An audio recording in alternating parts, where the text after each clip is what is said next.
obviously under heavy Masonic influence.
I guess that's my cue, ladies and gentlemen. This is the Paranormal Portal. I'm your host, Brent Thomas, and this is our Friday edition of the Paranormal Portal. Thank you so much for being here.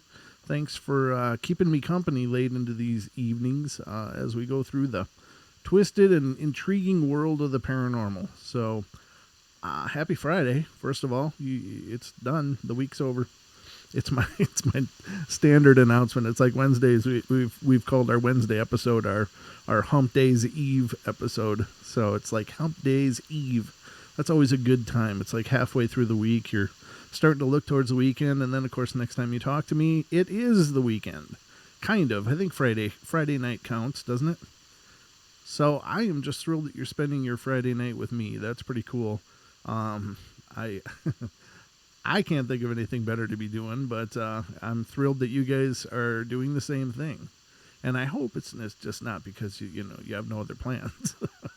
I'm hoping you're choosing this, but anyway, thank you for being here, everybody. Thanks for tuning in. All of you on TFR Live, iHeart, TalkStream, TuneIn. I'm absolutely thrilled you're here. Let's see how many of you are here. 3,322 of you. That's outstanding, guys. Thanks for being here. I'm absolutely honored to be the voice of your Friday night on this fine evening. And it was a beautiful day. Oh, my God. Did a lot of things in the yard. Did a lot of yard work. Did a lot of running around. Still have a ton of things I want to get done, but I got a lot accomplished. So I was just thrilled. And all of you guys on YouTube, ladies and gentlemen, if you're hearing the sound of my voice and you want to see the Paranormal Portal as it's happening live, head over to youtube.com/paranormal portal, and you can see me doing the magic that is the Paranormal Portal. And sometimes, as with any magic, it goes awry, and that's the nature of magic. It's kind of unpredictable. So this is the spell I'm weaving though tonight, ladies and gentlemen. So I hope you're doing wonderful, and please remember tomorrow night on the portal, we will be joined by our wonderful friend and psychic for the Paranormal Portal, Mrs. Deborah Varner. She will be here tomorrow night offering free readings to callers to the show. And so definitely that'll be, again, at 10 p.m. Pacific time. So if you would like a little hint or tip or a little look into what's going on in your world, I can't think of a better person to give it to you than Deb. And, of course, it's free, so that's always a wonderful price point to work with. But Deb does a wonderful job, and we've just been honored to have her share her gift and vision here on the portal. It's just a really cool thing, and she's done a wonderful job.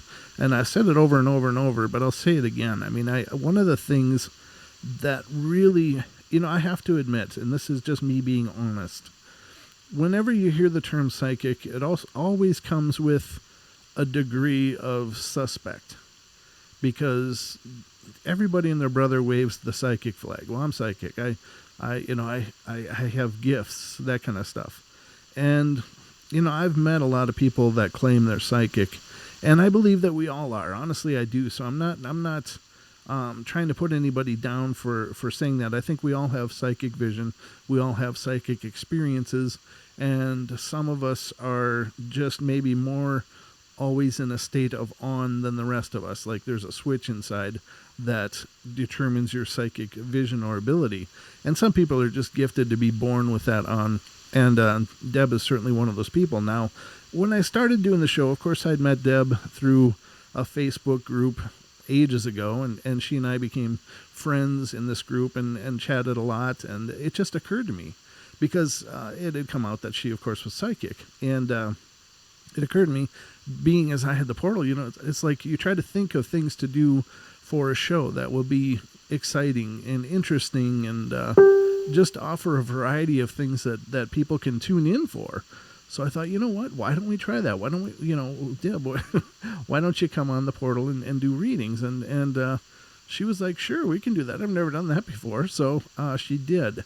And I have to tell you, as I sit back and on the nights that Deb does her reading, my job is really usually pretty easy. I just have to sit back and field the calls, get them into her, and let her roll. But I sit back and I listen. And as I've listened to Deb do her thing for episode after episode after episode as she's been on, and she's been on, I don't know, it must be close to 10 times now or 10 times.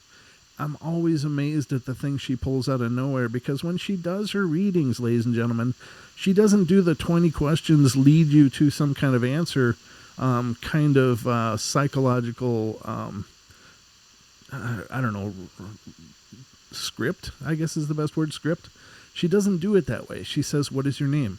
And what are you looking for? Are you looking for something to do with your relationship, job, money, just general? What are you looking for? So the people will answer their name, and they'll give her what they're looking for. And then it's just Deb doing her thing, you know, and it's not like she has to field a bunch of questions that people have to give her, you know, the hot, cold, warm kind of answer to lead her to something. She just gives her thing. And the thing she's pulled out of nowhere has just been amazing to me. So she really is, ladies and gentlemen, as far as I'm concerned, and you know, people all have their own opinions, of course, but as far as I'm concerned, she is the real deal.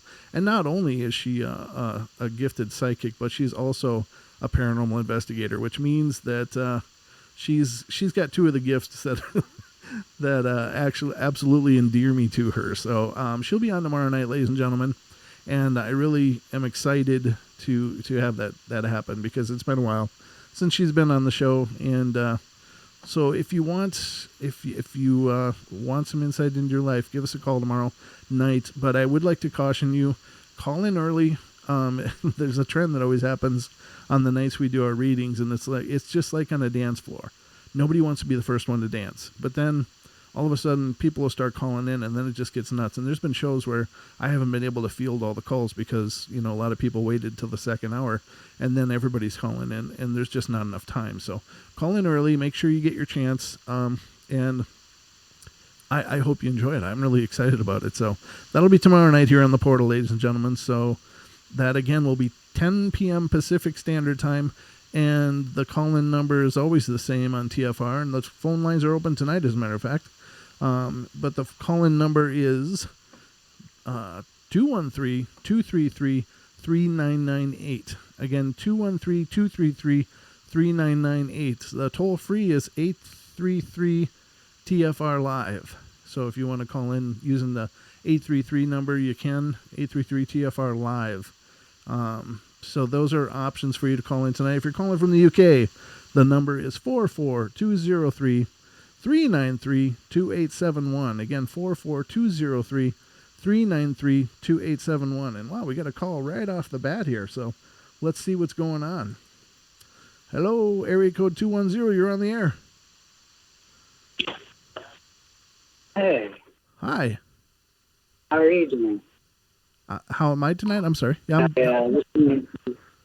I'm sorry. Go ahead. I'm sorry. I'm having a hard time hearing you. How are you tonight, sir? Good. I just wanted to commend you on your awesome radio shows. Oh, thank you so much. That's fantastic. Yeah. I look forward to tomorrow's show, you said? Yes, tomorrow night Deb will be on the show, and that'll be at 10 p.m. Pacific as well. Doing free readings? Yes, free readings to callers to the show. So, yeah, it'll be a great time. It always has been. We've always had a really good turnout, and a lot of people get some great readings and great insights. Definitely. So, are you a big fan of sacred geometry and the whole? Sacred. I mean, I can't. you think everyone's like it? I can't pretend to know a lot about sacred geometry. I've heard the term used a lot of times, but I haven't researched it myself, so I'm not well versed enough in it to probably have an opinion of it. But I think anything is always possible. It's just basic geometrical sequences that are found in nature. Okay. Like, for instance, a snail shell. Yeah, the Fibonacci. Stuff like that. Yep. Exactly. Uh-huh. And it's just really a fun topic to bring up because, I mean, essentially you're talking about fractals and you know what fractal without more than a fractal conversation. That sounds really interesting. I'll have to look into that. Are you suggesting we do a show on sacred geometry? Oh, most definitely. I'd consider it an inevitability because, I mean, like I'm saying, those geometrical sequences are the basis of life and how, you know, your electromagnetic field, Mm-hmm. You know, expands and retracts with your breathing and your heartbeat and all that. Well, it's really cool. That sounds really cool. I'm gonna take a note that I have to do some studying because I'm always game to do any kind of show, and oftentimes I love it when people suggest it because that gives me an idea of what else to do. And it's always interesting to learn new things. So I'll definitely look into sacred geometry, and we'll put together a show for you. What was your name, sir? Oh, Michael. Michael. Camaro. Okay, wonderful. It's great to hear from you tonight. Tonight's show, however, is going to be on Bigfoot. Are you going to stick around for it? Oh, definitely. Well, fantastic, sir. And I hope we hear from you tomorrow night when Deb's on the show and get a reading. Yeah, that'd be fun. I'd love to hear what she has to say. All right, brother. Well, and thank you again for having me on the show. Oh, anytime. I'm always thrilled when people call in and take part and want to be a part of it. So thank you for calling in, brother, and I'll look for your call tomorrow. Alrighty. Thank you. All right. Have a great night. Excuse me. I had a cough there. Getting a little froggy already. We've just started, so that is really cool. I like it when people call in, and of course, I guess I got some homework, ladies and gentlemen. I got to do some learning on sacred geometry. And Don, if you're listening, start studying. Don, I'll look at your notes. That's my new plan. I'll have Don do the studying, and I'll just check his notes.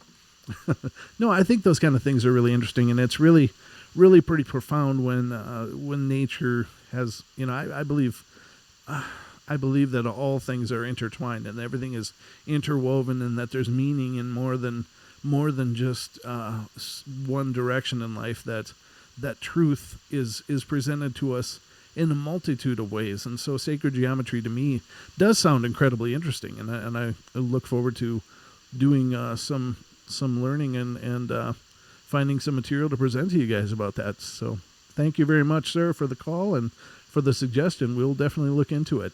But tonight's show is going to be about the Squatches. It's going to be about encounters with Sasquatch in the wilds. I just been hearing lately about the television show on Animal Planet, Finding Bigfoot, and they are actually coming up to they're actually coming up to their final episode that's going to air in May, and apparently they're going to end on their 100th episode, which I guess is pretty cool. And I've always enjoyed the show, not because I think they're ever going to find Bigfoot, but I love when they travel to different locations. I love to see the habitat that they're looking in, and some of it's familiar to me, and some of it isn't. And I think that the encounter stories that they put together in those town hall meetings are really cool. And it's too bad that the shows aren't longer, because I'd love for them to, go to every location that people talk to them about, and when something's happened, and check out the situation. I just find that really interesting. And of course, the night investigations with yelling into the woods at night. Yeah, I don't think that unless it's a few people, I believe, probably have the knowledge to actually call in a Bigfoot. And I think it's like anything else in that, for instance, if your mom is calling you to come home when you're a kid, you know your mom's voice. In fact, you can hear it through a absolute barrage of other noises, because you just kind of get this tuning in your ear to pick up that voice. And maybe it's genetic, maybe it's biological, and maybe it's just I better hear my mom, because if I don't, she'll be pissed. There'll be punishment, whatever the reason is. And so I think that the same thing is true for what would be a Sasquatch Bigfoot, is that they can probably recognize when it's a voice they would be expecting versus when it isn't. Like if John Cena started yelling like my mom to come home, I'm gonna know it's not my mom yelling it. And I believe that they have a language to all that noise that they're making, and to the tapping and knocking. And I think that they communicate on several levels. And so I don't know that going out in the woods and going is going to make them go, oh, someone swung by, get out the shank of coffee. Where's the coffee cake? We got guests. I mean, they're just going to know that, oh, that's one of those schmucks trying to get us to come out of the woods again. And ladies and gentlemen, I do believe thoroughly and wholeheartedly in the idea of there being a Bigfoot Sasquatch presence out there in the wilds of North America and abroad. I think that this is a concept that it's been mentioned throughout centuries and centuries of recorded history, from Teddy Roosevelt's book, the Wilderness something, where he talks about I think it was the Bauman story. And this didn't happen to Teddy, but it was related to him by apparently a credible source of some kind, or at least a source he believed in enough to record the encounter. There are perhaps thousands of years of Native American history and legend that pertains to these creatures, these beings living in the woods. They have every major tribe in the United States and Canada has their own distinct name for them. And there's cave paintings that were done 1,000 or so years ago depicting these hairy, large beings. So this is not something that was just invented on a logging road in Northern California by an overactive imagination of some practical joker. There's the legend and history of this phenomenon, the Sasquatch phenomena, goes back, to time immemorial. And I think that some of the other legends that we as Westerners might be more familiar with in terms of like ogres and things like that may just be another representation of these creatures that, people gave them a name. And we've talked about it many times on the show that it takes a unifying term to pull all these local lores and legends into one cohesive picture, into one cohesive idea. So before there was a name Bigfoot, and that kind of pulled the whole idea together. And later, I think Bigfoot came first, and then people started using the term Sasquatch. But before the term Bigfoot, it was just a lot of local legends. Like everybody had their wild man, their skunk apes, their, grass man, their, hairy man. There were so many of them out there that were depicting these large, hairy humanoid monsters. And I think people believed that was something unique to their area, to their geography. But when a term like Bigfoot came out that explained these things, and people could hear the stories and go, wait a minute, we got something like that around here, except we call it boogers, or we call it, wood boogers, or the booger man, or, whatever. multitude of terms that might be used to define this. And the Native Americans talk about something like that, and they call them, insert term here. So the unifying term is what made it so cohesive for people to go, that's not just a Pacific Northwest thing. That's not just in the north of Washington and Idaho and Montana and Oregon and California.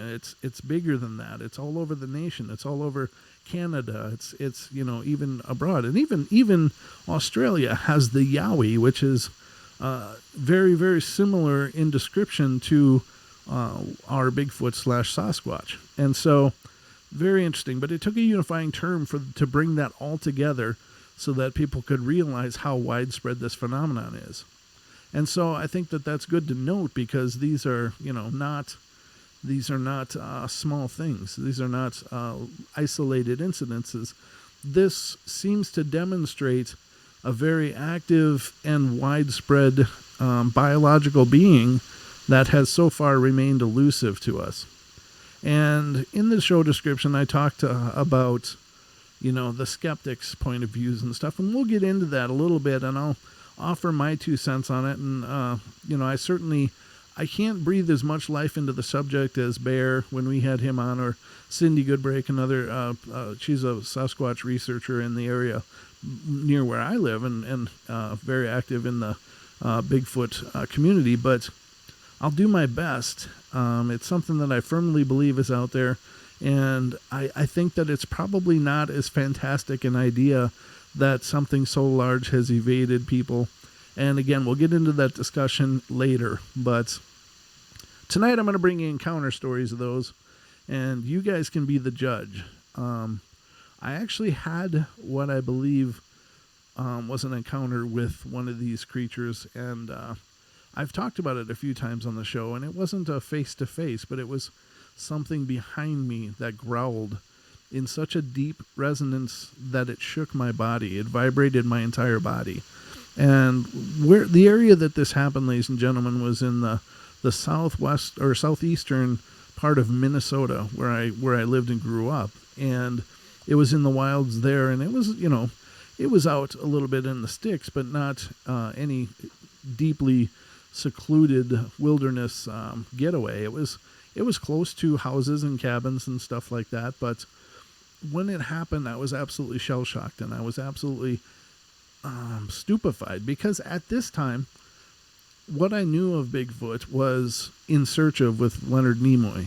That's where I first learned about it. And then, of course, I would look at our public library for any information I could find on it, which was pretty scarce, because it's a small-town public library, so they didn't have a real comprehensive collection, and there was no internet, so there was no fingertip access to worldwide information. So I looked into it and learned what I could, but at the time, I didn't know what this was. I didn't even equate it to a Bigfoot until many, many, many years later. And what had happened was, at the time, I was just like, oh my God, what was that? That was weird, because the biggest thing in our woods and forest areas, an occasional black bear, but nothing that should have been able to rumble and growl to this extent. I mean, it was just freaking huge. And white-tailed deer. Perhaps a cougar here and there, but again, they don't do a rumbling growl. They do more of a hissing, screeching kind of thing. They don't have a roar like a lion. They actually, the mountain lion cougars are more closely related to house cats than they are to lions and the large cats in Africa. So I had no idea for what this could be, other than there was something big that growled in such a deep resonance that it absolutely freaked me out. In fact, it kept me out of the woods for a good year after that. Like, I wouldn't go in there because I didn't know what it was. There was something there that wasn't supposed to be there.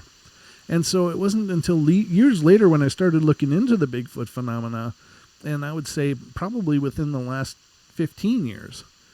And I started looking into it and realized, it was actually shows like Finding Bigfoot that opened up the phenomena so much more to me. Now, I had heard since then that there was a belief in things like skunk apes in Florida, and there was a belief of a grass man in Ohio and Michigan and all around, and even in the north of Minnesota. I hadn't quite heard that there was reports even in the south of Minnesota, which I learned much later as I really started learning about it. But when I finally started learning how widespread their sightings were through, getting the internet and starting to research and dig into it, and finding that there's, of all of the 50 states in the USA, there's only one state that doesn't have any substantiated claim or any claim, as far as I know, of a Sasquatch, and that's Hawaii. Otherwise, every other state has had sightings or encounters that have been recorded. And so that just shows how the widespread the phenomenon is. And then I started to learn things about the signs and things that they're known to do, like tree breaks and other patterns like that. I never did find footprints, by the way, but I learned about the idea that they maybe make structures and things like that. And so I went back to these woods within the last 8 years with my oldest son at the time, and we started looking around. And I was actually doing photography of some products for a friend, and I thought, I just kept having a feeling that I needed to go further up the hill from the wilderness part we were in. I'm like, come on, let's go check it out. And I don't remember if he had an uneasy feeling or not, but I was just absolutely compelled that we had to go up. We went up, and I started finding things that I had researched that they were supposed to do, and it was at that point that I went, wait a minute, maybe that was a Bigfoot. Maybe that's what I encountered all those years ago, because I found tree breaks. I found pieces of bark torn off a tree without any claw marks or anything like that. I found other signs like that, and it was like, wow. And I did find a little structure, and I took photos of that as well. But it was at that point that it became really real to me. But ladies and gentlemen, we're going to go to our first break here, and then we'll get back and start digging into these encounter stories of Bigfoots and Sasquatch encounters in the wilds. Don't go away. We'll be right back.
Welcome back, ladies and gentlemen, to the Paranormal Portal. I'm still your host, Brent Thomas, and we are burning the night away. Happy Friday night to you all. Hope you're really having a great plans for the weekend ahead. It's been beautiful here, as I said before, but actually the weather's going to be cold and rainy now for the next few days, as far as I've heard, anyway. So if you are hearing the sound of my voice but not seeing me, please feel free to head over to youtube.com/paranormal portal and make sure to subscribe. We're looking for subscribers, ladies and gentlemen, trying to get these numbers up so that we can monetize this pig and start paying the rent. Daddy needs some new shoes or something like that. But definitely would love to see you guys stop in and become part of the family on our YouTube channel as well. That would be awesome. And all of our archives are up there if you want to check out some Portal on the other days when we're not doing this live. We'll keep the lights on for you. Wasn't it Motel 6 or something? We'll keep the lights on for you. And we'll keep the episodes nice and hot, ready for you to serve up whenever you wish. So just taking a moment to say thank you to all you guys that are in the chat room on YouTube and in TFR Live. You guys are great. If you're also hearing the sound of my voice and don't want to go to YouTube, you can always go to tfrlive.com/chat and you can join the chat room there. There's several people in there and a lot of wonderful supportive people that have been helping out. And Muggs is in there. Jamini, Regla, Undaunted, Uriah is in there. Hey, Uriah, good to see you. I got to move the mic. Buckminster. That's a cool name. Buckminster Fuller. Google 11234. Deb's in there. And Marshall's in there. Shazaz's in there. And I don't know. I'm trying to get an idea of who's all in the YouTube chat room, but I have to scroll up to the chat. But of course, Don's in there. And it's also Ghosts of Hawaii, which is Obaki Hunter. Ken from Australia's in there. Pixie's in there. Taz is in there. Getty Lee's in there. Paranormal White Noise. Yeah, that's outstanding. And there's more. There's more of you in there. And I'm sorry, Ramon is in there. Cool. All right, so I'm seeing you guys as I'm scrolling up. I'm sorry if I missed your name. Renee is in there. Did I already say Renee? I don't remember. But I just want you to know I love you all and a bunch. It really means the world that you're here. And so let's get into these stories of people encountering Sasquatch. And again, the phone call line is open, 213-233-3998, 213-233-3998, or 833-TFR-LIVE. So options are there, ladies and gentlemen. So let's get into this and just see what we can find. So here's an encounter in Nevada that I thought was pretty cool. I'm going to have to blow this up a bunch. Small fonts are not your friend when you're reading with a microphone in front of your face, because I can't lean in like I'd normally do and just like bad posture and all. So my stepdad and I left Reno, headed for northern Elko County on the Jarbidge Mountains for his archery mule deer hunt he had drawn early on the morning on August 6, 2014. It took about 7 hours to get there, as we had to finish some shopping for perishable food items we needed. We really didn't have a set return date for this trip. We just planned on staying out there until we had enough or the season ended. During the 7 days leading up to us leaving northern Elko County was just getting hammered with rain and thunderstorms each and every day. The day before we left, I had read that where we were headed had received 4.5 inches of rain in 6 days, which for the desert is a lot of water. There were areas up there that were currently flooding at the time we left, and much of the northern area of the county was under flood advisories. We really didn't know what to expect up there, and the forecast just kept calling for more thunderstorms every day, pretty much around the clock. We were there for a total of 12 days, and 9 of those days it rained heavily. When the thunderstorms rolled through, I guess it rained heavily when the thunderstorms rolled through. I got to pay attention to punctuation to figure out when these sentences end. It turns out, while we were there, it rained almost another 6 inches in 9 days. It was a very soggy trip, but I tell you this to give you an idea of the great tracking conditions we were presented with if you could find any tracks before the rain got to them. We arrived at camp a little after 2 p.m. on the 6th. By the looks of it, nobody else had been on any of the roads we traveled to get back to our camp. With as wet as it was, it would have been very evident if they had. We got stuck several times trying to get back to the camp. The season started on the 10th, but we showed up early to get some good scouting and time in before then. We set up a few quick things, unloaded the side-by-side, and hit the trails. This was my stepdad's first trip into this particular unit, and he was very anxious to see what the country was available to us. We scouted until around 7-ish and returned to set up camp, enough to keep us dry if it returned to raining that night. While doing that, I noticed a broken tree I had not noticed before. I went over to check it out, and it was immediately taken aback by it. I was looking at a healthy tree that was still alive except for the broken part that had been bent over 90 degrees and snapped with no damage to any other part of the tree or trees that were surrounding it. It had not been hit by lightning or hit by a truck or ATV or anything like that. I don't know if it's worth noting, but the broken part was pointing at the campsite. Needless to say, I felt I was looking at my first tree break. I had no other explanation for it, and it happened that year during the growing season as the tree had fully leafed out before it was broken. I've used this campsite 3 years in a row now, and it definitely was not there in the previous trips. The tree was roughly 3 inches in diameter, give or take, and could not have been an easy break. I got my stepdad to help me try to replicate it on other trees of similar size and accomplished nothing. The tree species was a quaking aspen. He's actually got a picture of it, but it's a tree broken over. After that, we ate dinner and set up our cots on the back of the trailer for the side-by-side, tarped it off really nice to keep us dry, and got ready for bed. This is the time I started to feel not right about the situation. I got that nagging feeling of dread and of being watched. The rain had stopped for the last few hours, and it was dead silent. In the 3 years I've been there, I've never heard it that quiet. It was that deafening quiet. Ever since my first Sasquatch experience, I always have my flashlight and gun by my side at night, with no exceptions, and tonight would be no different.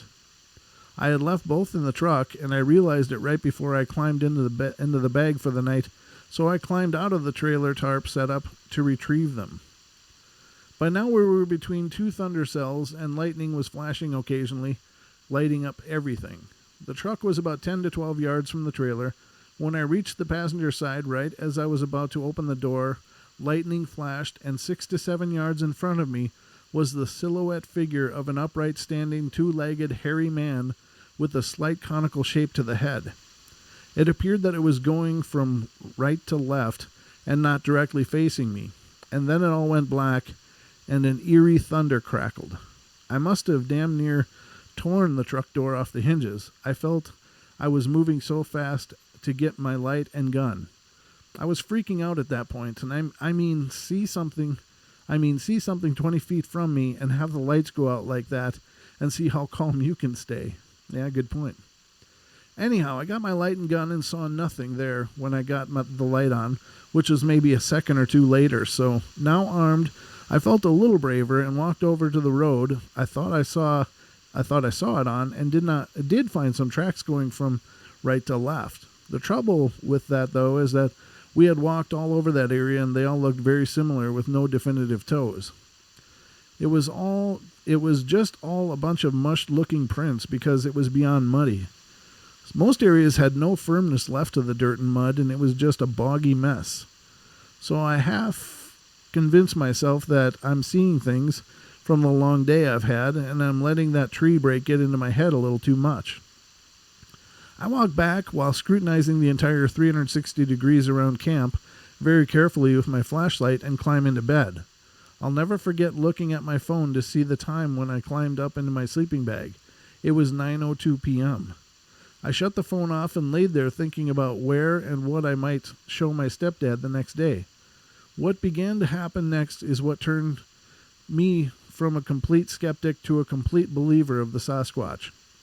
It was 10 to 15 minutes tops from when I had laid down and started hearing movement outside the tarp and began hearing the squishing of mud under something's feet. It was moving very stealthily and came up to within a few feet of the tarp directly behind my head and stopped. I'm lying there trying to decipher the sound. I just heard the tarp starts being pushed down at my midsection. It was pushed down about a foot, and me not thinking at all and really freaking out on the inside without making noise on the outside, reacted and swatted at the push down area and hit something pretty hard that hurt my hand.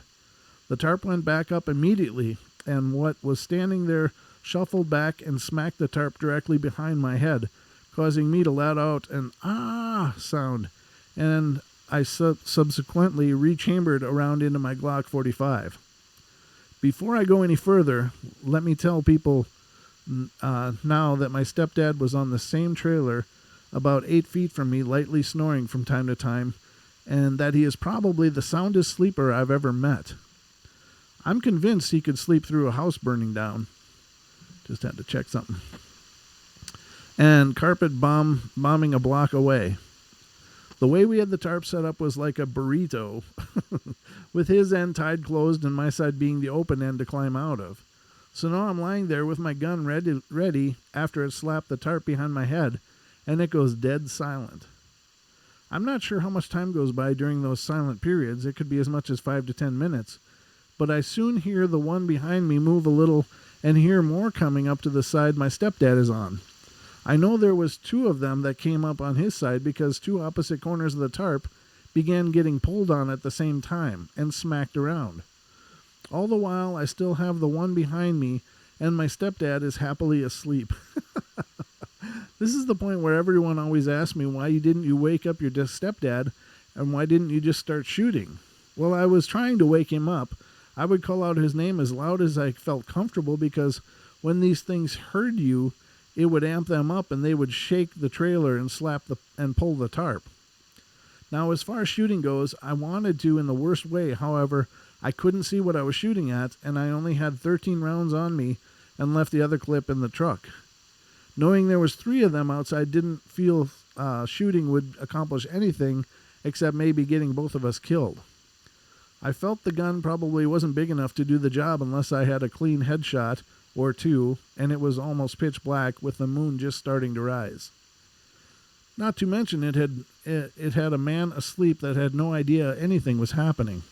If I were to have shot one that day and they really attacked, he never would have stood a chance, and I would never want to put a family member or anybody for that matter in that situation. They hadn't tried to come in and felt it was a scare tactic to get us to come out. So that crap keeps going on for a while, and I keep trying to wake my stepdad to no avail. During one of the silent periods, the one behind me starts to urinate just feet from my head. And that put a whole new scared into me for some reason. The volume had to be 2 to 3 times that of a man urinating. To me, it sounded like a horse or a big bull urinating. I imagine it's a little more luggage it's dealing with, but I also need to say that the tarp was over 7 feet off the ground where this thing pushed down on it earlier. I couldn't do it, and I'm 6'3" and 305 pounds. And this thing outside has me feeling like an infant to give a better feel to the whole situation. After it urinated, I was really freaking out. 1, maybe 2 steps from having a complete breakdown. I was shaking with tears rolling down my face and my nose running like a child. I'm not ashamed to say that either. It was truly the scariest thing that I've ever experienced in my life, and it was happening 100 miles from nowhere in the dark with multiple Sasquatches. It got quiet after it urinated for a short time, and then it started breathing deeply and heavily. When I made another attempt to wake my stepdad again, it had a real menacing sound to it, and then the other 2 swatted around the tarp some more. It got quiet again, and then from in front of me this time, another one or more started throwing rocks and debris at us, and it was hitting the tarp from all over from in front of me. It stopped shortly after, and it got real quiet. The 2 behind me stepped behind my stepdad rather, moved back for a bit, it seemed, and they started throwing our firewood around and stomping on the ground and breaking tree limbs. The commotion almost woke my stepdad and had me laying there with my gun pointing back over my head, hoping they would just leave already, but that wasn't happening. It got quiet again, and this time it was quiet for the longest, and that made me feel better, like maybe they were leaving, because I heard a lot of movement trail off into the tree line, and as I'm feeling better about it, the one behind me never left and started to urinate again and turned midway through and finished by urinating behind my head on the tarp, and followed that up with a low grumbled growl that I felt reverberate through my body and shook the tarp. I know what that feels like. That's horrible. That was the final straw, and I lost it. I had a small 3-foot-long rake we used in camp with me in case it rained and I had to push the water off the tarp. I threw it at my stepdad and started screaming for him to wake up. The rake had an aluminum handle, and it hit the metal-sided cot in my stepdad's arm, then bounced and hit the trailer railing, just making a hell of a noise. The one behind me backed off and made some weird noise I can't describe. My stepdad finally woke up and was pretty upset I hit him with a rake and woke him up. During that time, the ones out in front of me started throwing things again at the tarp. I'm yelling, telling him what's going on and that we're surrounded by these things. He grabs his gun and flashlight half groggily and starts climbing over me to go out and investigate. I told him he's crazy and followed because I felt going alone was probably suicide. We climb out and there's tracks everywhere. Good tracks, bad tracks, tracks with claws coming off the toes. Our firewood is everywhere, and a big chunk was torn off of a tree from approximately 11 feet up. To my left is the truck and the thickest brush and trees, and I can hear one moving in there. The ones out front that were throwing rocks started throwing rocks at us, and the two that were behind my stepdad had come back up behind the trailer and started shaking it. I'm expressing to my stepdad that I no longer want to be there anymore. He simply replied with, "Get in the truck." We got in the truck, and during the thick brush 5 yards from the truck started shaking violently, and so did a large mature tree. We got in the truck and started to leave, and we couldn't leave fast because it was incredibly muddy. We never saw one on the way out, and we were both silent and watched out for them on the way out. And when we hit the pavement finally, I just shut down with my gun between my legs pointed at the floor in a complete state of shock. I remember my stepdad couldn't believe what little he saw and experienced, but he wasn't freaking out like I was. He experienced 5 minutes maybe of what went on, and I endured an hour and a half. When he turned the truck on, it felt like I had been 3 or 4 hours this was going on, and the clock read 10:35. I couldn't believe it. He tried getting my gun from me because I guess I looked really unstable, but he wasn't getting it, and he had to settle for me unchambering the round. We didn't know what to do after that, but we just needed to go to the town the next morning, so we drove there, which was 28 miles north of where we were. So I gradually regained my composure and got a really crappy few hours of sleep in the truck in a parking lot. Morning came, we hit the store, and then I needed to head back to the camp we had left the night before. I fully expected to find everything in shambles and ripped up to some degree, but when we arrived, it looked as if we had never left, minus the firewood being all thrown around. We started packing up camp because we sure as hell were not going to stay there anymore. We had to get the hitch off the side-by-side to tow the trailer out with the truck, but it was cemented in from all the mud, so I had to beat this thing out with a small sledgehammer. It made a hell of a noise up in the canyon, so if anything was around, it was going to know we were there. I have to add that it rained rather hard after we left the night before, and all the tracks had been destroyed to the point of not being able to photograph them and have them be useful at all. So that's why there is no track photos. It's a long story. It was 10 to 15 minutes after I got the hitch out. We finished loading up. I was loading the last ice chest onto the trailer, and turned to talk to my stepdad, who was talking to me, and noticed some movement at my upper right. Right at 35 yards away on the low ridge line on the north side of camp, I turned my head a little more, and sure enough, I'm staring at a Sasquatch who is staring straight back at me. It was 8:30 a.m. against a cloudless, piercing blue sky. It had to have wanted us to see it. It didn't appear to be trying to hide, and had purposely skylined itself. Something that everything in the animal kingdom knows you don't do. And that's without a doubt the easiest way to get yourself spotted. Skyline yourself and move. It lasted about 4 seconds and then ran up the hill into the ravine.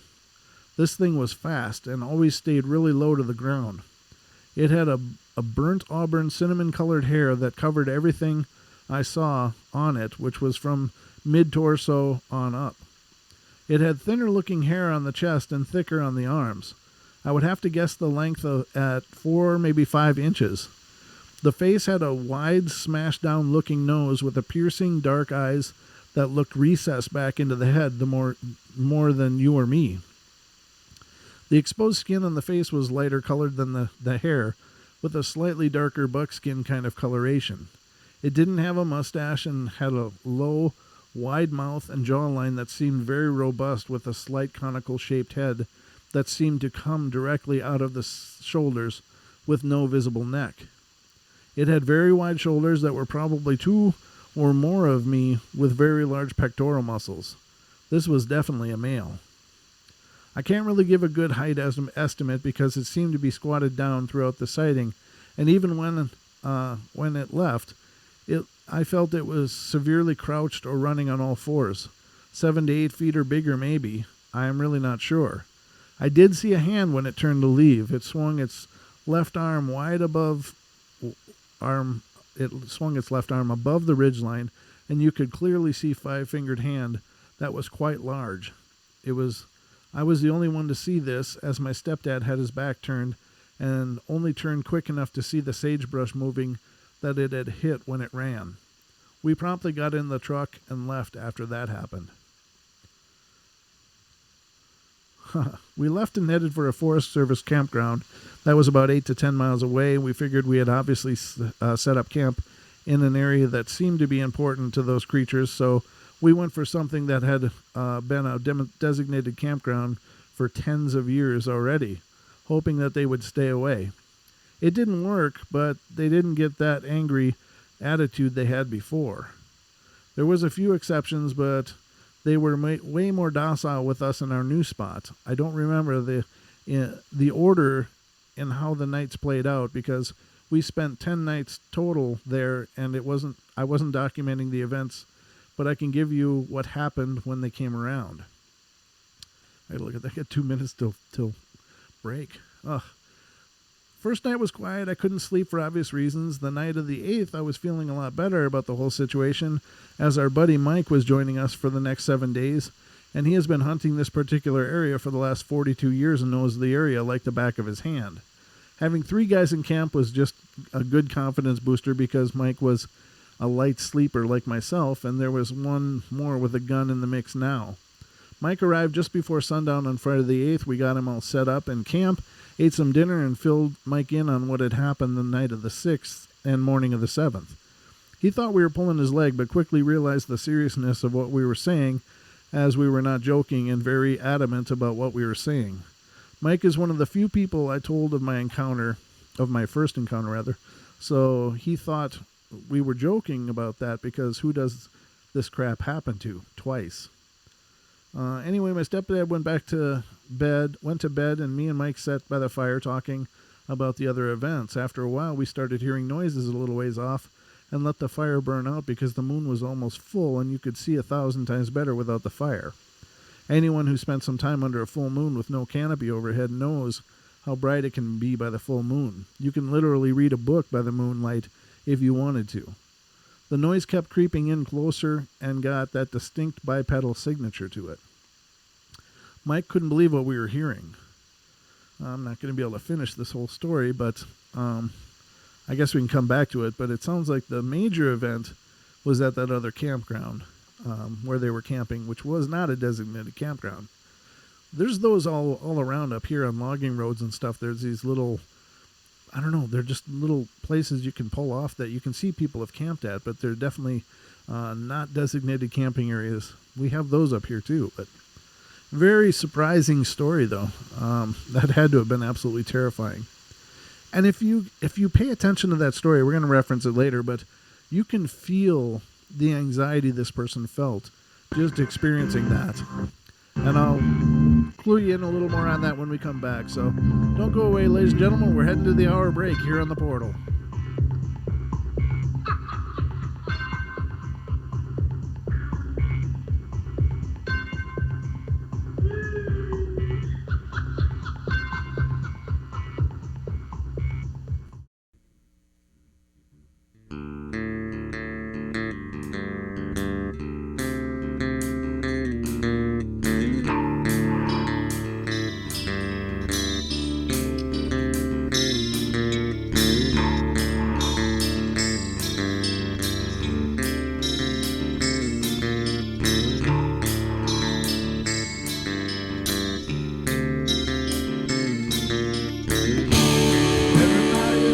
Play their games.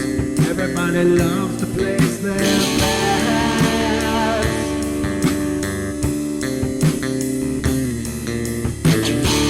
They don't understand the price I paid. They don't care to comprehend.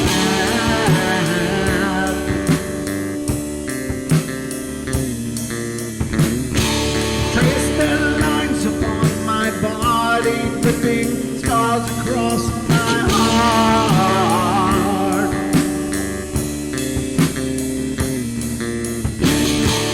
Raging anger boils inside me as their lies keep falling apart.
With my silence, I am not a stupid boy.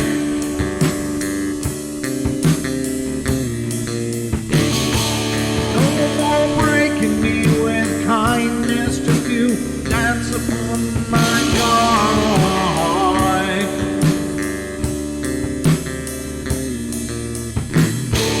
Leading me with empty promise, you're just another fucking mess.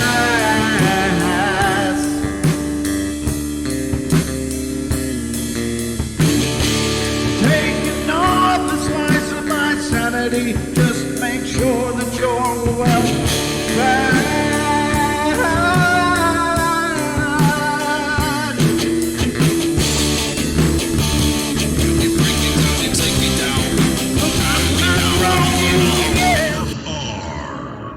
Frequency Radio.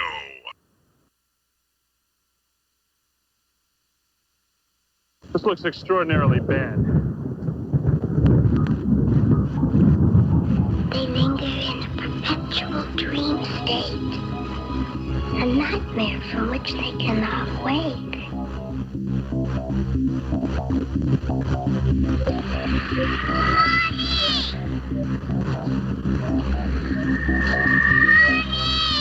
I can't see you, Mommy. Where are you? I've never sensed anything like it.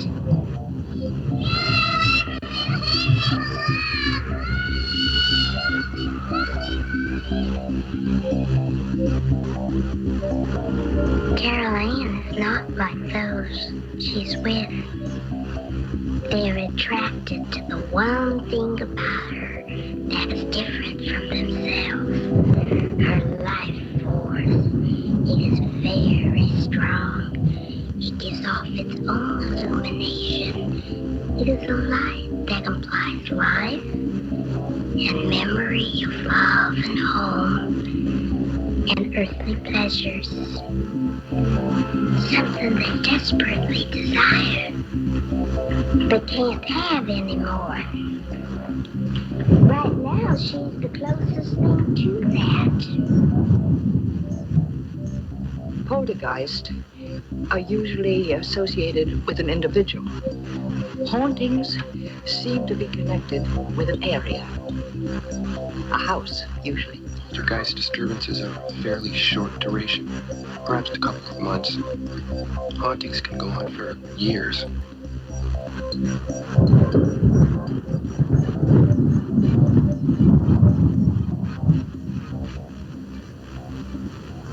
Welcome back, ladies and gentlemen, to the hour number 2 of the Paranormal Portal here on this fine Friday evening. Hope you're enjoying it. That was a real long story, but I think it was a very powerful story at the same time. I think the guy did a hell of a job writing it all down, and it continues. But for the sake of the show, I don't want the show to be 1 hour of one guy's story. I think there's more stories to tell, as it were. But a very cool story. I'll have to read the rest of that at another time. But the point of that is, ladies and gentlemen, one of the big criticisms is, well, Bigfoot's real. Why aren't there pictures out there? Everybody got a phone. Now, if you're in that situation, you have to imagine you're not thinking about cell phone. You're not thinking about getting a selfie with a 800-pound mad ape. What you're thinking about is it going to eat me?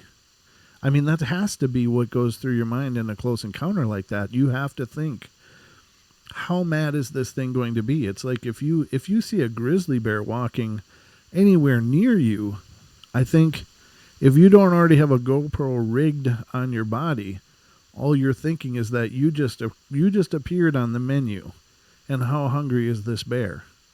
And anything that is so large, and you have to understand, and in normal houses, ladies and gentlemen, there's an 8-foot gap from the floor to the ceiling.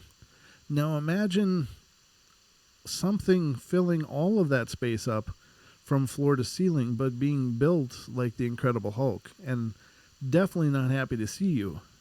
I mean, it's such a primal level of terror. Now, there are several photos out there, but, people aren't standing still. There's a lot of blurries. It's like, it's one of Sasquatch's secret powers is to make blurry photos. People are just filled with such a primal fight or flight. You can't fight it. There's nothing physically that a human being can do. And even with guns, which is our big trump card in the whole, fight for survival. Oh, we have guns. Well, when something is that big, how many times do you have to shoot it for it to stop trying to kill you? Can you shoot it enough to make it stop killing you? And if you shoot it and don't kill it in one shot, you know that you've just entered into an engagement that's going to cost you your life. That's the kind of psychology that is going on here. So for people to sit back and say, well, why ain't there pictures? It's like, I'm sure that the only thing is self-preservation at that point. If you're laying in a trailer tarp and this Sasquatch is peeing just feet from your head, and it's a big stream. The guy said it was a huge stream, bigger than any man could do. So the size of this thing is absolutely enormous, and it's slapping the tarp, and it's just got to be a whole different level of terror. Now, I do believe very much, ladies and gentlemen, that there are phenomenal pictures and footage out there. In fact, I've never been a big fan of him, but oh God, I've lost his name for right now. Todd Standing. Todd Standing is a guy out of Canada, and he's been allegedly following Sasquatches, for his whole life, and he's allegedly got some amazing pictures of face shots of Sasquatch, but there's also a lot of controversy about that, and there's many people that believe he's hoaxing. Now, he has a new, I think it's new anyway, it's new to Netflix, a new documentary out about him taking Dr. Jeff Meldrum and Dr. Bindernagel out to show them his areas and to go over evidence and to go, see what they can find. Now, at the end of this documentary, he does get a video of something peeking through a fallen tree and next to a tree. So it's like this triangle-shaped space that something he'd been hearing stalking him for a long time, following him, whatever, shadowing him. And he was able to turn and get that little bit of footage. The first footage of it he got was very blurry, and it's hard to get a good focal depth because most cameras that are automatic will grab whatever's most apparent in the frame. So if there's I don't know if you've ever used like a DSLR camera, like a professional level camera, but if you've got it set to autofocus, it's going to grab anything that it can see for the first focal point. And you have to go to a manual focus in order to get it to look past that into a deeper point of focus. So that's called depth of field. Basically, depth of field in photography is what's in focus and what is blurry.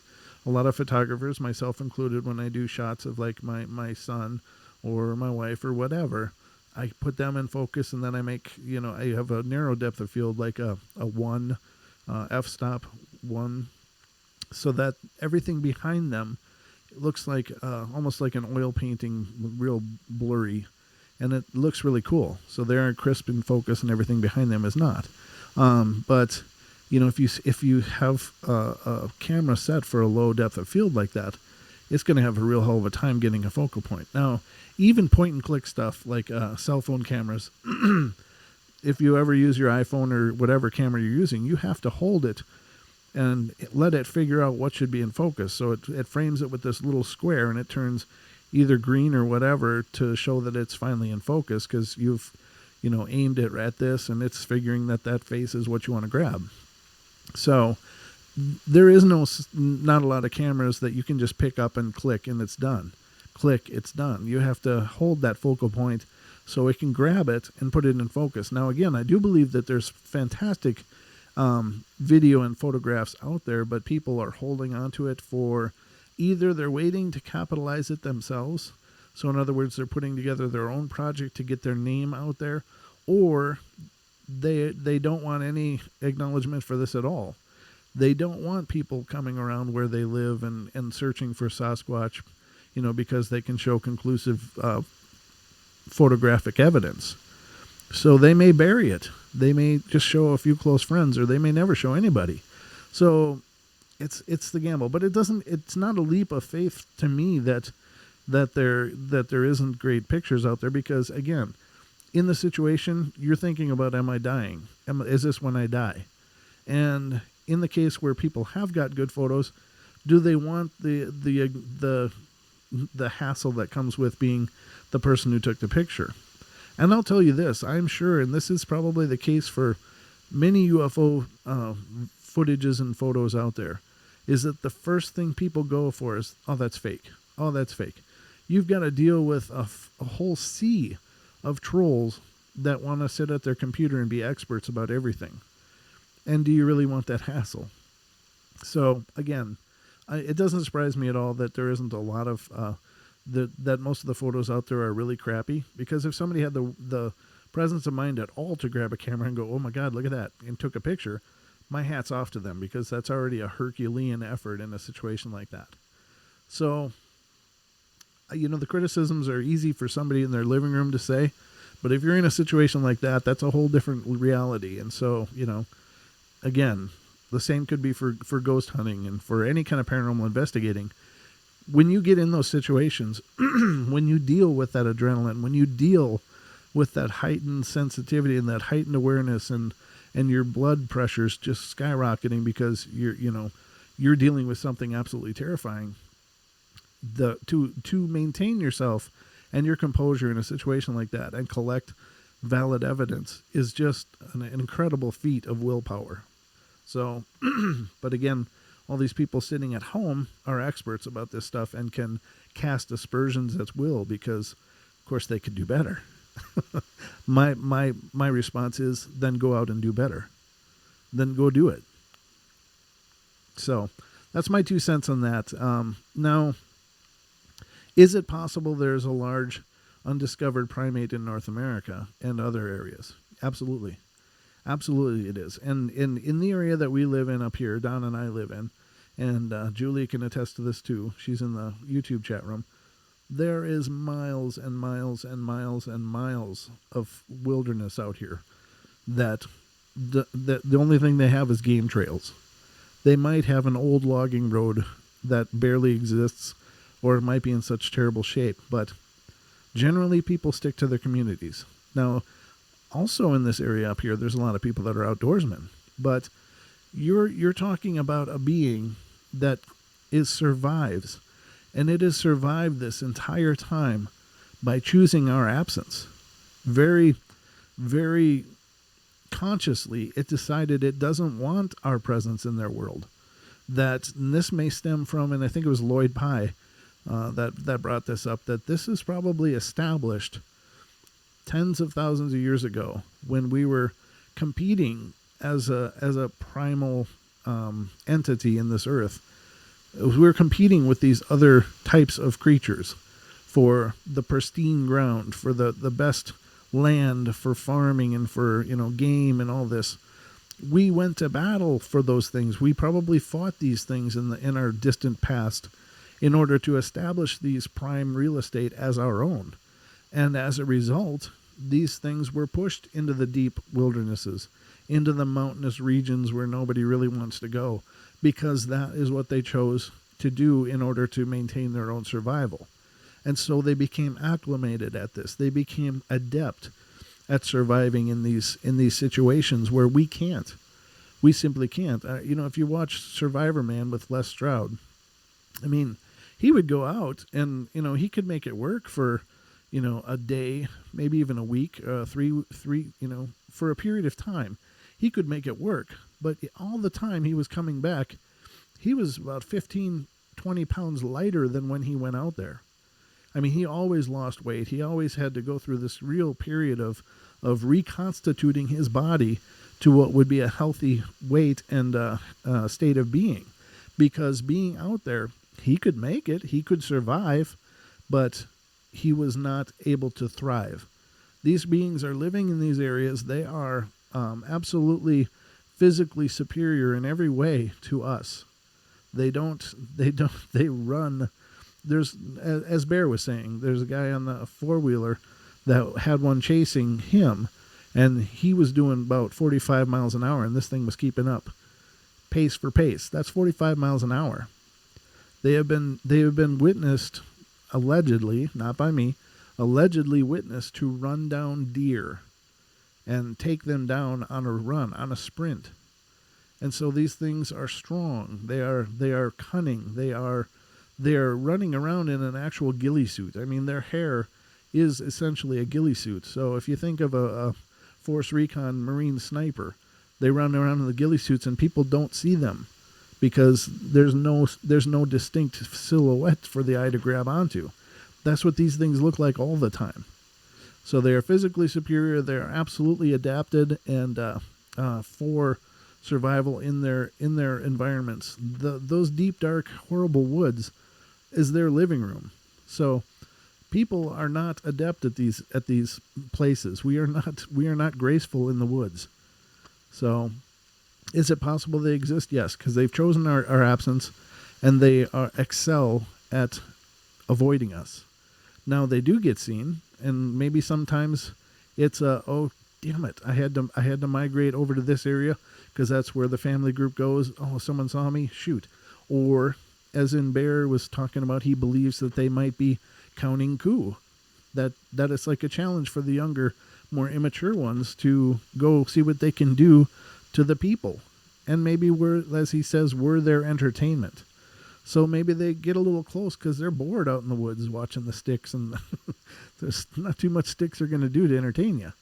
So they come and, peek in windows. They come check out what we're doing because it's interesting. So maybe that's when they're seen, is when they're maybe not using their best judgment, but it could be any of the above. But I think it was also Lloyd Pye who in his Everything You Know Is Wrong video that you can find on YouTube, and I would suggest you watch it. But he was like, he referenced the panda, and he said, it took, and I think he said it took 60 years of active expeditions in a small region of China to find the panda bear. It was this legendary fake creature that zoologists and biologists and scientists were sure was an absolute fabrication of lore. And he thought, well, he said in there, well, maybe they must seem cunning because people have gone out all these times and not found a thing. And they had pretty much given up on the search when finally some scientist was in a village in China and he saw the pelt hanging up on a wall in a storefront. And he said, what is that? And they said, well, that's the bear. The hunter had shot it. So they knew they existed then. So it renewed the efforts to go out there and figure out where these elusive, intelligent animals were. And people were assuming that there could be no way that a bear survived on vegetation, that it was a herbivore. They just thought that was absolutely ridiculous. But then they finally did go out. Now, a panda bear is not at all camouflaged. They are black and white in a green forest. And it took years and years and years and years of expeditions and people going out there. And they're as Lloyd Pye says, they're about as smart as a bag of hammers. They're slow. They're not, they don't excel at pretty much anything other than eating the vegetation. So they're not like some superior physical specimen that was able to elude through its wit and its camouflage. So if it took that long to find a panda, how much longer will it take to find a Sasquatch? I don't know. I'm just throwing it out there, but I do believe they're out there. I do believe that this is a real, very real creature that exists. I don't necessarily believe that it's supernatural in any measure. I know that there are legends and lores about that, and maybe there's something to that, but if it is, it could just be another biological trait that they're able to trigger. Maybe there is something that we would consider fantastical about them. But I think just on the virtue of them looking the way they do, being built the way they are, and being intelligent, their brain pan is, if it's similar to Neanderthals, they are able, their brain pan size would be bigger than ours. So they could be more, quote unquote, intelligent as far as, having the ability to think and problem solve. That doesn't mean they could build skyscrapers or cars or whatever, but, it just means that they excel at what they're good with at their environment. So those are my thoughts, and they certainly aren't just mine, but they are things that I've read and studied, and they seem to make sense to me. Now, other people would say, why are people not finding remains? If these things are out there, why don't we find their remains? And, quite honestly, if they are intelligent, and this has been an alleged finding of science that Neanderthals buried their dead, in fact, in a ritualistic way, including things like flowers in the graves. So they would dig out areas, lay their dead down there, and then, cover them up with flowers.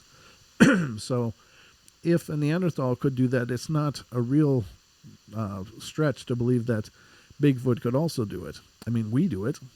So this has been a trait of our existence for pretty much ever, that and cremation. So why couldn't they bury their dead? And now other people will say, where's the fossil evidence? Now, as far as I am aware, the only fossilized evidence of anything that could be directly related to this is the Gigantopithecus, which was, it was all they found. The fossil evidence was basically a few molars and a piece of the jawbone. And so they extrapolated what this thing would have looked like. It looks like a 10-foot tall orangutan is what it appears to be. But we don't have fossils of chimpanzees.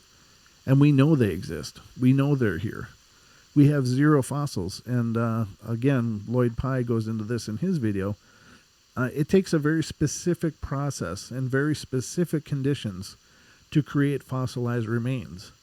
And essentially it goes that something has to die, fall in a muddy, boggy kind of area, and get basically pressed down into the mud by some force or some reason. And then the remains can fossilize. In the absence of those kind of conditions, remains deteriorate. They are absorbed by either nature or other animals or, whatever. There are, plenty of accounts of people filming carcasses in just, a 3-day period. It'll be reduced to just some scattered bones. So, and then when you look at rabbits and other animals that actually, chew on bones in order to get calcium and other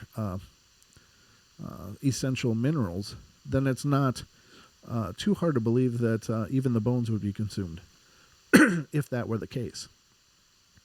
So in a nutshell, it's not a huge leap of faith to believe that they could be out there avoiding us. They could be, taking care of their dead. They maybe don't leave them lay around like we do, or not like we do, but, they take care of them like we do is what I'm trying to say. So those are just some thoughts on the subject, just to cover all the obvious bases. But we're going to get into another encounter here. And this is an encounter from 94 and took place in Kentucky. And I got to blow this one up. I don't know, what is the fascination with black backgrounds and white font? It just makes my eyes all sketchy. It's okay to read for a little bit, but that last story was all that way too. It's just like, oh my God. I'm seeing things. I'm buggy here. So this one is, my brother-in-law, JT, and I were scouting for a good deer hunting spot on some private land we had just received permission to hunt. Prime land that had never been hunted, so we were excited. We had made a big circle around the perimeter of this farm, and we decided to circle the edge of the woods surrounding the massive cornfield. We were wearing our camouflage with full coverage over our heads, faces, the whole bit. We had earlier in the day thought we were being followed, but we just thought it was other farm owner's oldest son following us to see what we were doing. It never occurred to either one of us what would happen next. As we were going to our truck, we had to cross this narrow pathway with high sides to our left and right. After thinking about it, it was the perfect ambush site. When we got a little into this pathway, we could hear growling coming from the high ground above us on both sides. Then a large rock about the size of a standard cinder block came crashing in behind us. We stopped, frozen in disbelief.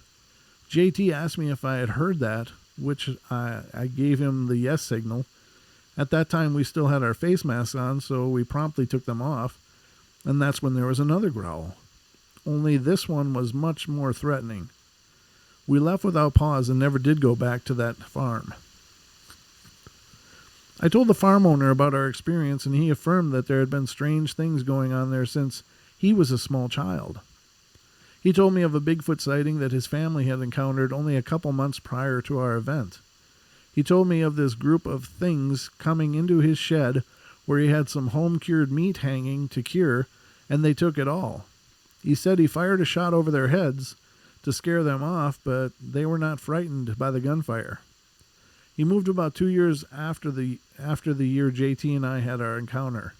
I asked why they moved, and he said that they couldn't take any more intimidation from these things. One note is that his mother still lives on the farm. It's mostly an unkempt farm, and she is a fiery little woman, and I wouldn't want her upset with me. I would love to try to do an investigation there, but the family is reluctant to have people there.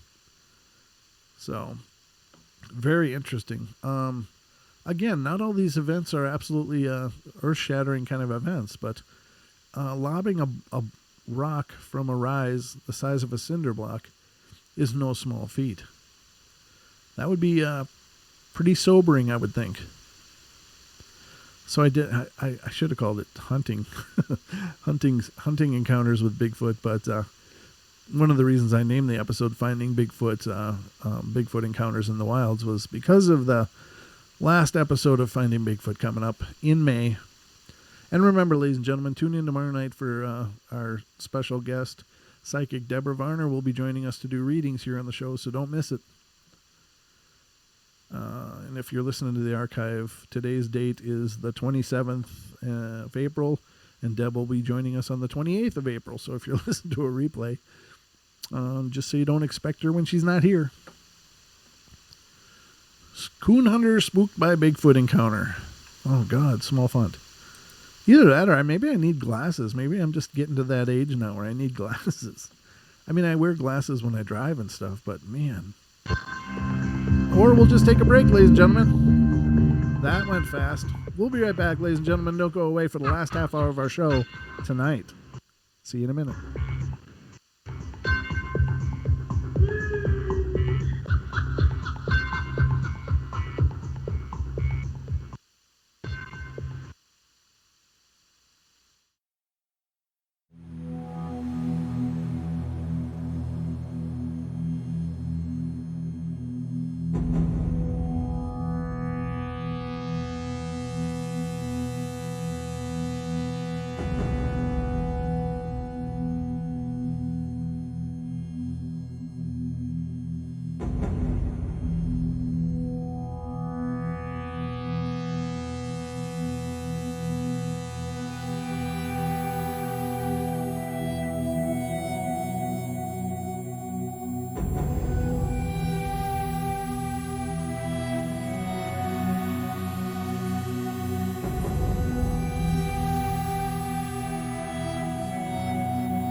Protection from deception.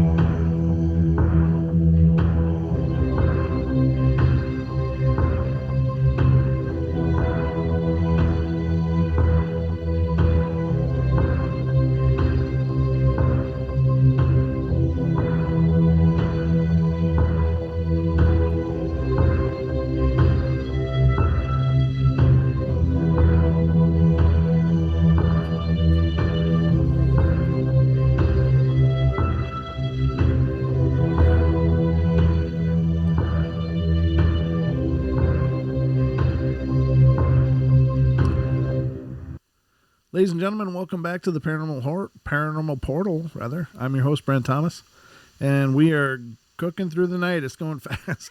That last half hour just went fast. Over the break, Obaki and Hunter in the YouTube chat said that I should interview Don.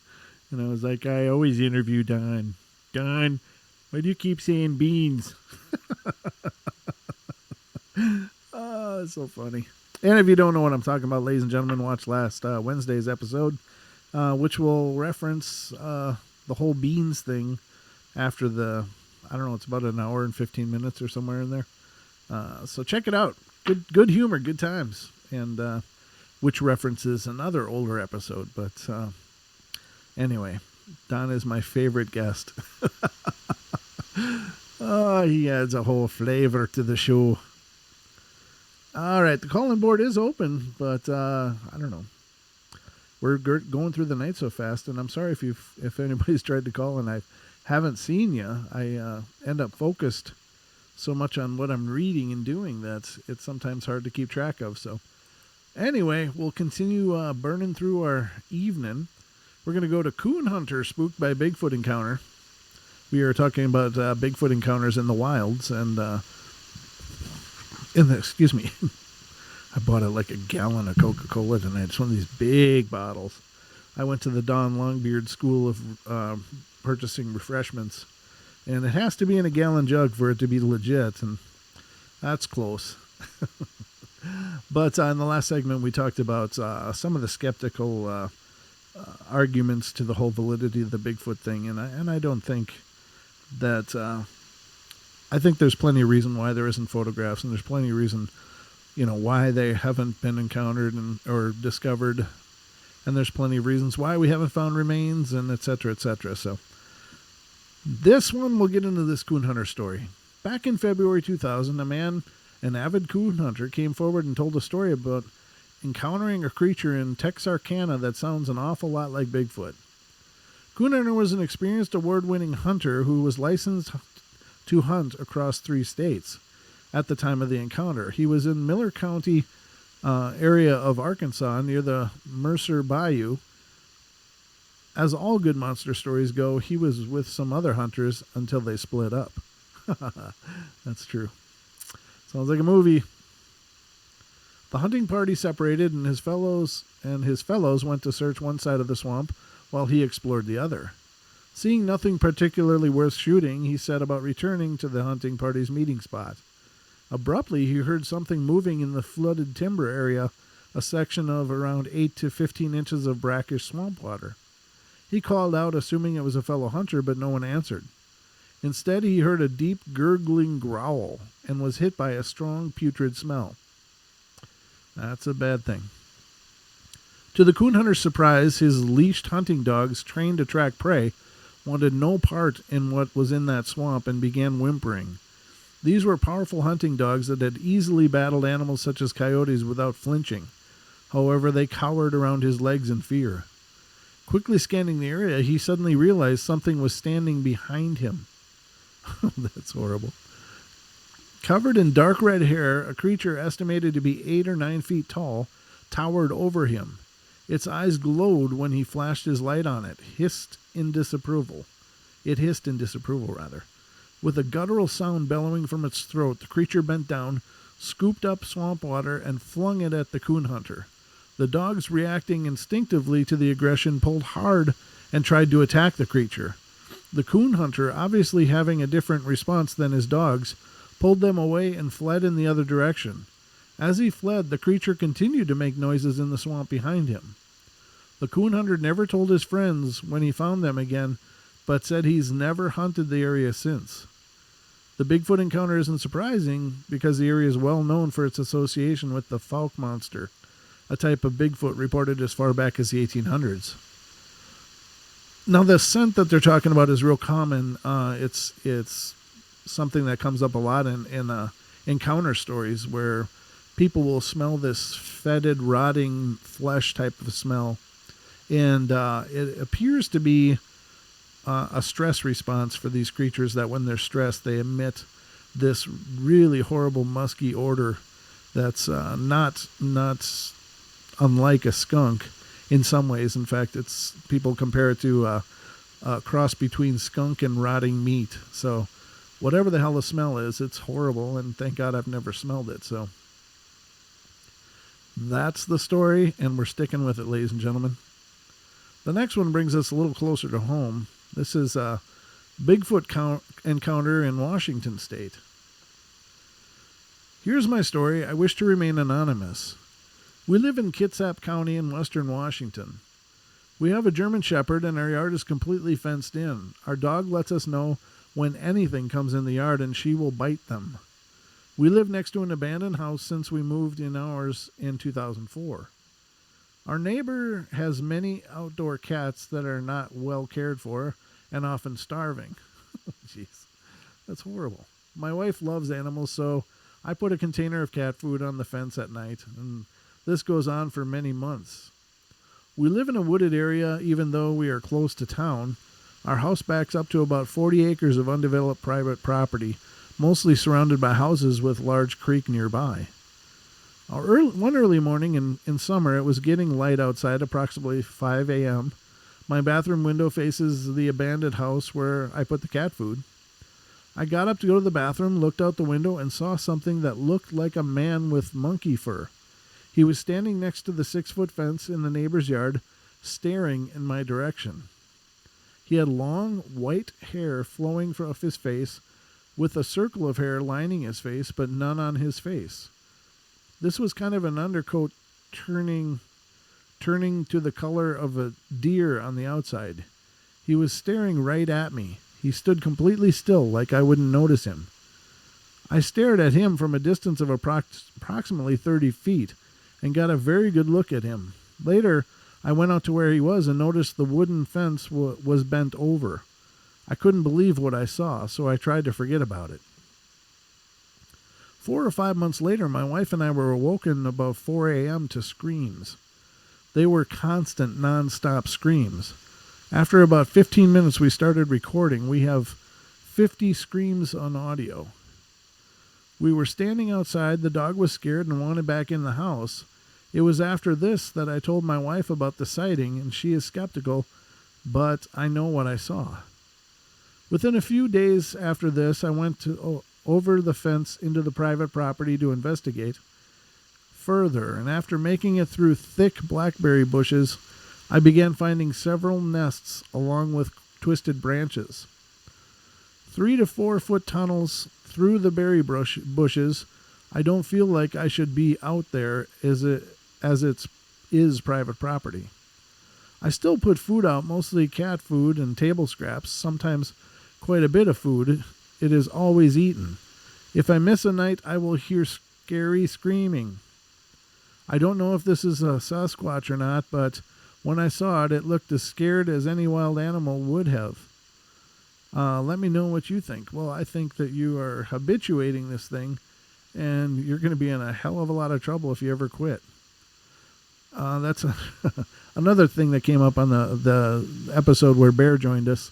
Some people will enter into a behavior that's called habituating, where they think they're going to make friends with these beings. And I think it's, I get the idea, and I think it's a great thought, but these things never end up going well. And it works out fine while you're still providing food. But once you have created that dependence, when you don't provide the food, they go into all kinds of horrible tantrums. And to the point of like even destroying outbuildings and fences and killing livestock. It's just horrible.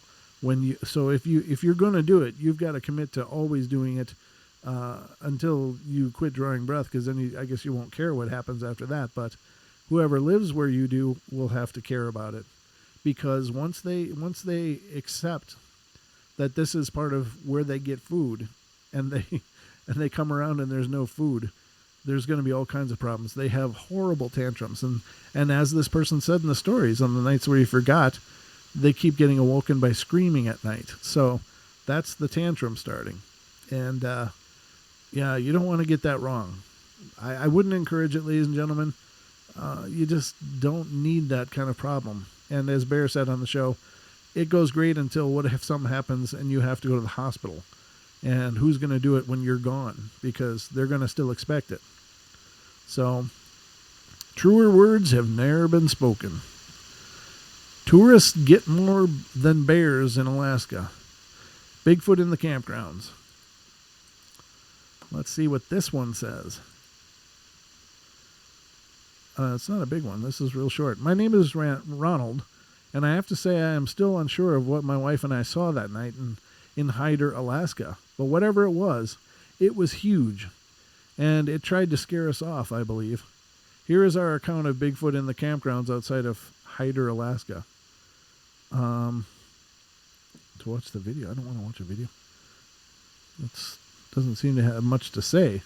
There's like 2 sentences. My wife got a better look at it, and she swears it was Bigfoot or Sasquatch or whatever you want to call this thing. Here's our encounter story.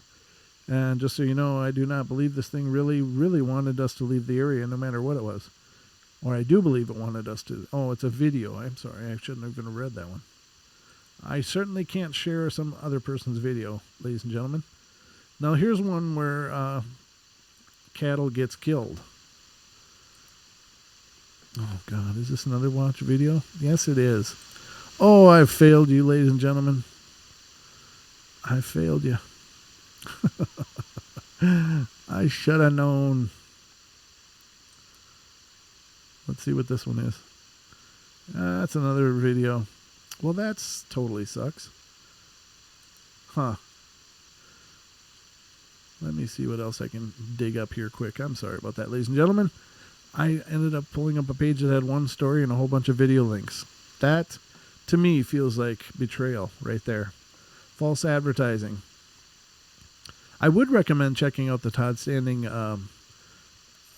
documentary, and let me see if I can find the name of that, because it was interesting. And if you're not familiar with who Todd Standing is, again, I mentioned it a little bit on the show here, but he's kind of a controversial figure in the Bigfoot community. There's a lot of people that believe that he's hoaxing things, but I know that Dr. Jeff Meldrum from the University of Idaho seems to subscribe pretty much to what he's doing. And John Bindernagel is a biologist, and he's one of the first biologists to come forward and said, yeah, he believes that they're out there. So let's see if I can find out, what is this called? Sasquatch documentary. Let's see if I can think of what it is. Okay, Sasquatch Meets Legend is Jeff Meldrum did a great video talking about the science of it. But what is I hate it when I go blank. It happens every once in a while, ladies and gentlemen. I'll have to see if I can find that and post it in the comments under this video when I figure out what it's called. Or if any of you in the chat room see it, put a comment under the video about what the video is called that he made. But it's really good. He takes out Jeff Meldrum and John Bindernagel out to his areas in Canada, and I think he's in Banff National Park is where he does his research. And it's beautiful country up there, but they find some really impressive teepee type structures that are made out of logs, and I'm talking about like 30-foot logs. So they are pretty freaking huge. And if there's anything to it, it seems like he found something. I don't know how anybody could have balanced the trees, including being top down. Now, I know there's other legends, ladies and gentlemen, of Sasquatch marking their territory with actual tree trunks and roots. But the roots are coming out of the ground and the trunk is driven into the ground. And I don't know if there's anything to that or not. I've also heard controversy that is sometimes an old practice of loggers. I don't know.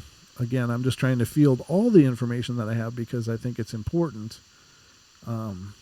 Because I don't make any fantastic claims of my own. I've told you my encounter story and that I do believe they're out there. I think it's a very real phenomena. but it's up for debate, I guess. There are a lot of people out there that I believe really know what they're doing and are doing a really good job. But then again, there are a lot of people out there that are trying to,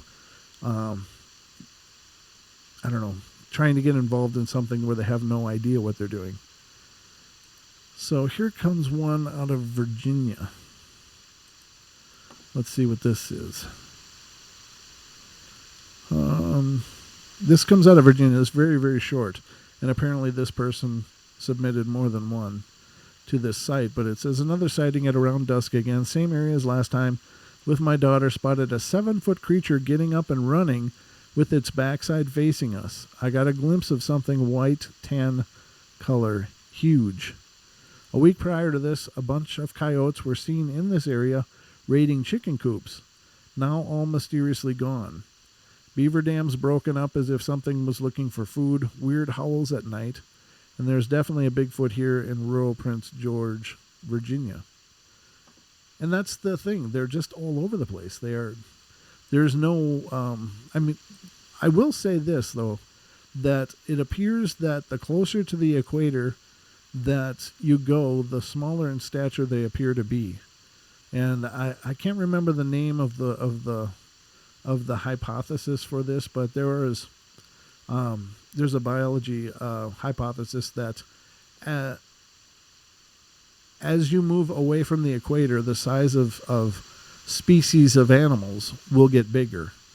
And that certainly seems true in the case of the Bigfoot, because I think the skunk apes in Florida, which are, of course, very close to the equator, are about 7 to maybe 8 feet tall. They're not nearly the size, but in Washington, Idaho, Alaska, Canada, they can go from, there's reports in excess of 10 feet. And before, when I was talking about the size of these beings, and I was telling you that the distance from your floor to the ceiling is about 8 feet. Now, there are 10-foot ceilings out there in these older houses, or, whatever the case is. But if you can imagine coming up, being in close proximity to something that size, and to think if you would have composure to document this in a way that you could show other people, then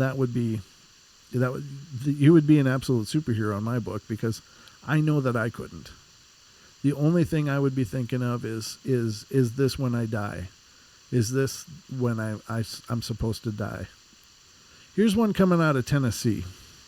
I was driving home one night, and a big Yeti-like creature came out from the woods and darted across the street. I was trying to keep up with the huge creature, but he was too quick.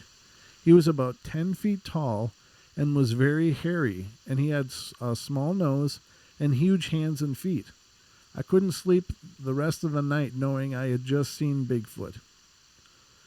And I think that's when that's one of the instances, and I'm not sure that this comes from Bear, but I think I heard him interviewed on a different show where he said that that's an instance where they may be counting coup, where it may be a mild form of entertainment, like challenging each other to do, how close can you get? Can you touch like in Finding Nemo, can you touch the boat? That would be like counting coup. So it's possible. And again, I guess it's all speculation, but when someone like Bear talks, I mean, this is a guy that grew up with the phenomenon from being a small child, had many face-to-face encounters with these things through the years, and he's dialed in the behavior to such a degree that it's like he's getting into their head. To me, I just really respect his opinions and what he has to say about it, because I really believe he's onto something. And I've said many times that he's been someone I've listened to for years and years, long time before I ever thought of getting a radio show. And for me, it was an absolute dream come true to have him on the show, because this is a person that I've listened to, I respected, and I really have paid attention to how he describes this creature and what's going through their head, because I think he knows. I think he's worked out so much of it, and so much of the behavior and the habits and traits that these things do. Now, I do believe that I don't believe that they generally stay in one specific area. I think that they probably have a range. And I think anytime, like with grizzly bears, they need a range in order to survive because, their diet may change through the season, and they will migrate to certain areas when berries are coming in, and they may follow those berries, as they bloom from south to north, getting their dietary needs, as well as like the salmon runs and stuff. And I think that if one big insight into the Sasquatch would be to watch a large carnivore like a bear or omnivore, because I believe that Sasquatch are omnivore as well, that they'll eat plants, they'll eat insects, they'll eat berries. There's many reports of them being in berry patches and chasing people out. And this also goes back to the Native American lore and legend as well, of people encountering them while harvesting berries for the tribe. So this is it's a trait they've been doing forever, but I think they have a range. And so with a lot of animals, they will change their habitat through the year. And I think that in many cases, as it gets colder, as it gets towards the winter months, they obviously cannot rely on being an herbivore as a sole dietary need. So I think they move more towards meat towards the fall and winter, and then move back into a more rounded diet through the spring and summer. But as the plants, of course, frost away and they go into their hibernation or their winter mode, then these creatures probably move to a more carnivore diet, if not exclusively, just because that's a heck of a lot of real estate to keep running. So, again, some of this is my theory, some of this is what I've heard through the years, and I mean, anything on this show, as I've said, there's no such thing as an expert, but there are some ideas out there that to me make the most sense, and they seem to have a logic that I can get behind. I can't say that anything I'm telling you tonight is true except for my own encounter story. I can't say that any of the stories I've read you tonight are true except for my own encounter story, but I can't believe that they're all fake. I can't believe that everything I've read to you tonight is not, none of them could be real. I just can't believe that so many people would submit stories. I think that in many cases, I think most of them are real. Oh my God, that's such a bad hoax. Oh, you find so many people, and that's my other pet peeve, ladies and gentlemen, is hoaxers. Why? Why do people do this? There's a Bigfoot been hit by a car, possibly. I was driving down a road at sunset on the interstate, and I saw for a split second a huge black-furred ape-like creature laying face down on the side of the road, probably 8 to 9 feet tall, well over 400 pounds. Again, I did not see this for very long, but my friend saw it too and said, "Did you see that?" All I could say was, "Yeah," as I had never seen anything quite like it. I don't know why they didn't stop. So if you saw something like that, would you stop? That's a great question. Or would you get the hell out of there? Because what if it's not dead and it's pissed? I don't know. I guess that's what goes through my head. It's like you'd want to stop because you'd want the validation or verification. What is it? But if you do stop, are you suddenly going to be in danger because you're the easiest target to get to? I don't know. It's easy to sit at a keyboard and be an expert, right? Or to have an opinion. This is what I do.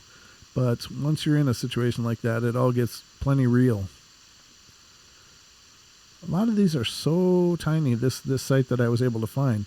But, some of the narratives are just that quick. Most encounters are actually only a few seconds long. So, it was very, very big. Its footprints were huge. It could have eaten me whole. I realized it was a Bigfoot before I got my camera ready. He ran off into the wilderness, and I never saw him again. I have seen a lot of Bigfoot tracks around here, though, and this comes from Huntsville, Alabama. That's the whole story. Now, this is interesting. Underwater Bigfoot encounter in the Pacific Ocean.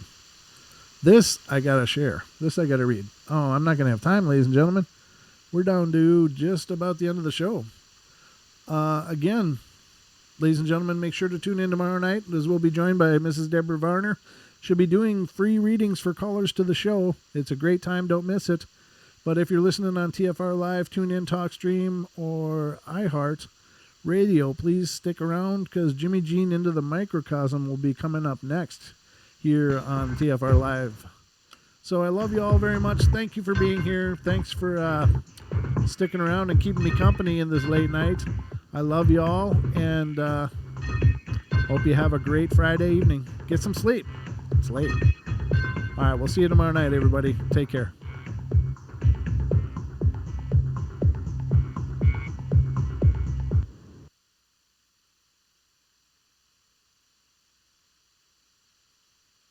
Hi everyone, it's Chris Geo here, founder of Truth Freak.